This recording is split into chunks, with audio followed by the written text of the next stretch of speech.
इन्होंने इतना पैसा भी कमा लिया, बिजनेस के गुरु भी बता दिए, अब वो पढ़ाई पूरी नहीं कर सके कॉमर्स की, तो एसआरसी में एडमिशन मिल जाएगा इनको। आपको कोई क्या पढ़ाएगा सर, आपके बारे में तो हम इंस्टीट्यूशंस में पढ़ाते हैं।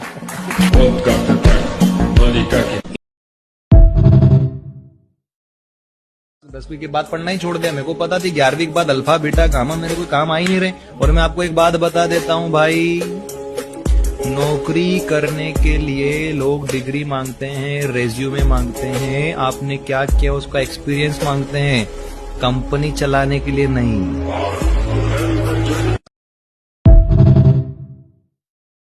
हमारे बच्चों को एक्सप्लोर करने के मौके देने होंगे। जरूरी नहीं है कि जो पढ़ाई में अव्वल है वही सक्सेसफुल है। हर बच्चा एक शाइनिंग टैलेंट लेकर आता है, कोई कैमरा में, कोई कंप्यूटर में, कोई स्पोर्ट्स में, कोई म्यूजिक में। एजुकेशन का काम है सर टैलेंट डिस्कवर करना, ना कि सबको एक फिक्स्ड टेम्पलेट में डालना। सर एजुकेशन का काम है अच्छा इंसान बनाना, जिसके दिल में दूसरों के लिए दर्द ना हो, जिसका व्यवहार खराब हो, जो बड़ों की इज्जत ना करे, जो किसी की मदद नहीं कर सकता। सर वो लिटरेट जरूर हो सकता है लेकिन एजुकेटेड नहीं हो सकता।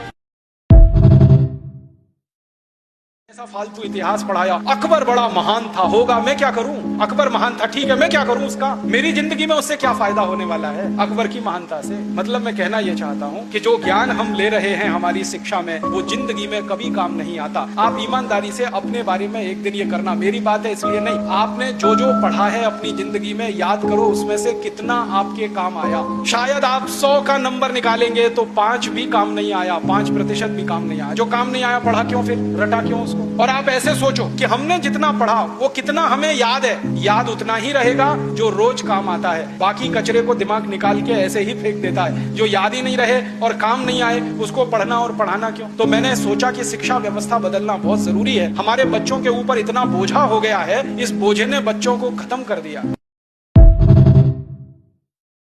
मैं कभी पढ़ने वाला तो था नहीं, इंटर तक मैंने पढ़ा नहीं। और कोई मास्टर अगर मुझसे कह देता था पढ़ लो तो मुझसे पूछते तो क्यों, तो बोले पढ़ोगे नहीं तो नौकरी नहीं लगी। मैंने कहा मास्टर करनी ही नहीं।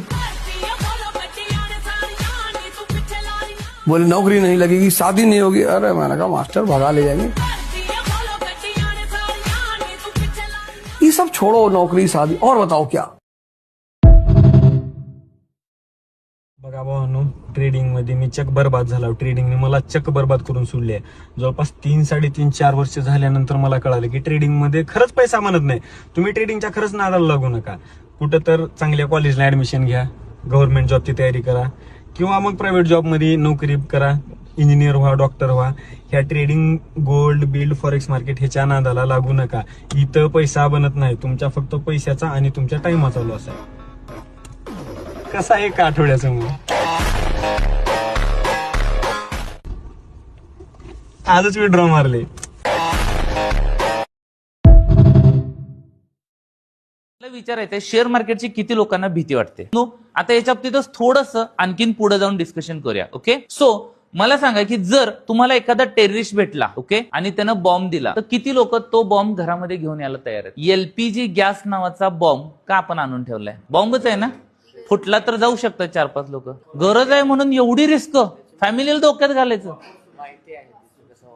सुरक्षित वापर झाला. आता दुसरी गोष्ट बघा की ज्या वेळेला जुनी लोक ऍग्री करतील, ज्यावेळेला पहिल्यांदा इलेक्ट्रिसिटी आली ना, त्याला घरामध्ये कोणीही घेऊन येत नव्हतं. ऍग्री डिसॅग्री, घाबरत होते याने जीव जाईल म्हणून. आज असं कुठलं घर आहे का की ज्या घरामध्ये इलेक्ट्रिसिटी नाहीये? सगळीकडे आहे. तिसरं रिझन जर आपण बघितलं, या जगातलं सगळ्यात रिस्की व्हेकल, त्याच्यामध्ये बसायला संधी दिली तर किती लोक बसतील? म्हणजे याच्यामध्ये जीव जाण्याचे चान्सेस सगळ्यात जास्त आहेत. त्याचं नाव काय माहितीये का त्या व्हेकलचं नाव? बघा काय दिसतं, इट्स अ 2 व्हीलर, ज्याच्यामध्ये जीव जाण्याचे चान्सेस सगळ्यात जास्त आहेत. आणि आपल्याला हे एवढं प्रॅक्टिस झालंय की आपण त्या 2 व्हीलर वरती पण स्टंट करतोय, चॅटिंग करत चाललोय. येस और नो? क्लिअर आहे का? म्हणजे आता एवढं प्रॅक्टिस झाले की आपल्याला त्याच्या मागची रिस्क वाटत नाही. क्लिअर आहे? म्हणजे बघा, या 3 गोष्टींमध्ये जीव जाण्याचे चान्सेस होते, तरी पण आपण या गोष्टी शिकल्या, मास्टरी केली आणि आपण त्याचा चांगल्या पद्धतीने बेनिफिट घेतोय. ऍग्री डिसॅग्री? बरोबर आहे का? मग पार्टनरला हायफाय द्या आणि सांगा शेअर मार्केटमध्ये जीव जात नाही. गेले तर काय जातात? फक्त पैसे जातात. क्लिअर आहे का? आणि आपल्याला इतिहासात शिकवलंय काय? सर सलामत तो क्लिअर आहे? ओके, मग तरी पण एवढी निगेटिव्हिटी काय आहे आपल्या बाबतीत, म्हणजे शेअर मार्केटच्या बाबतीत एवढी निगेटिव्हिटी काय आहे? बघा, जर समजा आपण 9वीला आहे, मला 10वीला जायचंय, मी कोणाला विचारणार 10वी पास झालेला की नापास झालेला? पास झालेला. कॉमन सेन्स आहे, येस और नो? मग मला विचारायचं, मग रिअल लाईफ मध्ये हा कॉमन सेन्स का कॉमन नाही राहत? शेअर मार्केटच्या बाबतीत आपण कोणाला विचारलं?